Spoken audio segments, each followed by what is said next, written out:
Hi hello. അപ്പോൾ ഇപ്പോഴായി പിന്നെ വീഡിയോസൊക്കെ ഇടാൻ കുറച്ച് മടി കാണിക്കുന്നൊരു കൂട്ടത്തിലായിട്ടോ ഞാനും.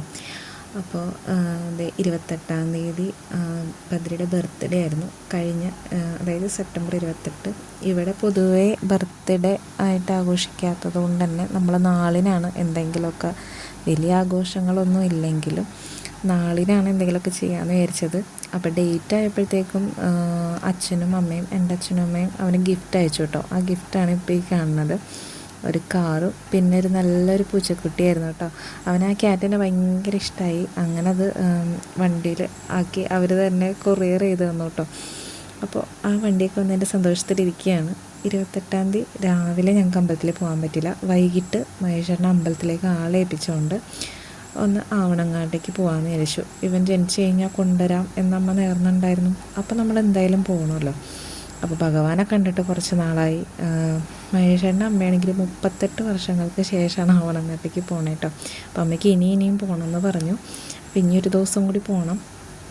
അപ്പം ഞങ്ങൾ ഭയങ്കര ഹാപ്പി ആയിട്ട് പോവാണ്. ഇത് വേറൊരു വഴി കൂടിയാണ് കേട്ടോ വന്നേ.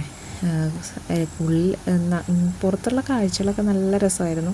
പിന്നെ അത്യാവശ്യം മഴയുള്ളതുകൊണ്ട് എനിക്ക് ഇറങ്ങി ഒന്നും ഷൂട്ട് ചെയ്യാൻ പറ്റില്ല. എന്നാലും നല്ലൊരു സ്ഥലത്ത് കൂടിയാണ് പോയത്. ഇത് മെയിൻ റോഡല്ല എന്ന് മഹേശ്വരൻ പറഞ്ഞിരുന്നു.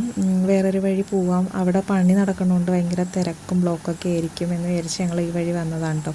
അങ്ങനെ നേരെ വന്നെത്തിയത് കാനാടി കാണാൻ നല്ല ഭംഗിയാണല്ലേ ഇങ്ങനെ പോകുമ്പോൾ. അപ്പോൾ ബദ്രീനെ അതൊക്കെ ഇങ്ങനെ കാണിച്ചു കൊടുത്തിട്ടാണ് കേട്ടോ ഞങ്ങൾ പോകുന്നത്. അങ്ങനെ ഭഗവാനെയൊക്കെ കണ്ട് ഞങ്ങൾ നേരെ ആവണങ്ങാട്ടേക്ക് വെച്ച് പിടിച്ചു കേട്ടോ.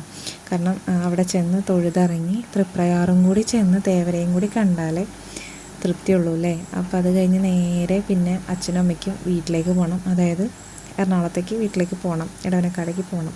അപ്പോൾ അതുകൊണ്ട് ഞങ്ങൾ എളുപ്പമെല്ലാം വേഗം ചെയ്തു. ആവണങ്ങാടേക്ക് പോയി ഫസ്റ്റ് ഞങ്ങൾ അവിടെ തൊഴുതു കേട്ടോ. ഞാൻ ആദ്യം തൃപ്രയാർക്ക് എത്തുന്ന വിചാരിച്ചത്, പക്ഷേ ഈ റൂട്ട്, അതായത് മഹേശ്വരൻ വന്ന വഴി നേരെ ആവണങ്ങാട്ടേക്കാണ് കേട്ടോ വന്നത്. അങ്ങനെ ഞങ്ങൾ തൊഴുതൊക്കെ ഇറങ്ങിക്കഴിഞ്ഞ് അച്ഛനും മോനും കൂടി താളമൊക്കെ പിടിച്ച് നിൽക്കുമായിരുന്നു കേട്ടോ. അപ്പോൾ അമ്മയ്ക്ക് ഇനിയും വരണം എന്നുള്ളൊരാഗ്രഹത്തിലാണ് അമ്മ. അങ്ങനെ ഞങ്ങൾ കുറച്ച് നേരം അവിടെ വന്ന് കുറച്ച് ഫോട്ടോസും കാര്യങ്ങളൊക്കെ എടുത്തു. അത് കഴിഞ്ഞ് ഞങ്ങൾ നേരെ കുറേ നാളുകൾക്ക് ശേഷം സാരി കൊടുത്തതാണ് കേട്ടോ ഞാൻ. അമ്മയുടെ സാരിയാണ്.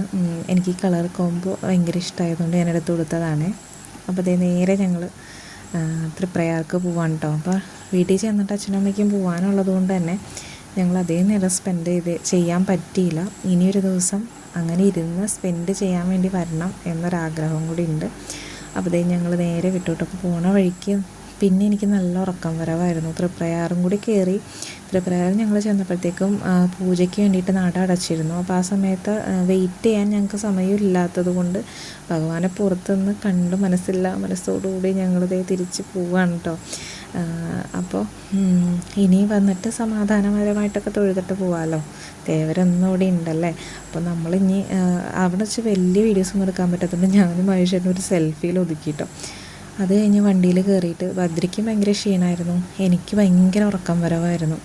അപ്പോൾ അവൻ എൻ്റെ മേത്തുനിന്ന് മാറിയിട്ടേ ഇല്ല. ഇതിനിടയ്ക്കൊരു ജ്യൂസൊക്കെ കുടിച്ചായിരുന്നു കേട്ടോ. അതൊന്നും വീഡിയോ എടുക്കാൻ എനിക്ക് പറ്റിയില്ല, കാരണം ഞാൻ ആകെ ടയേർഡായിരുന്നു. ഇത്രേ ഉള്ളൂ കേട്ടോ. Bye bye.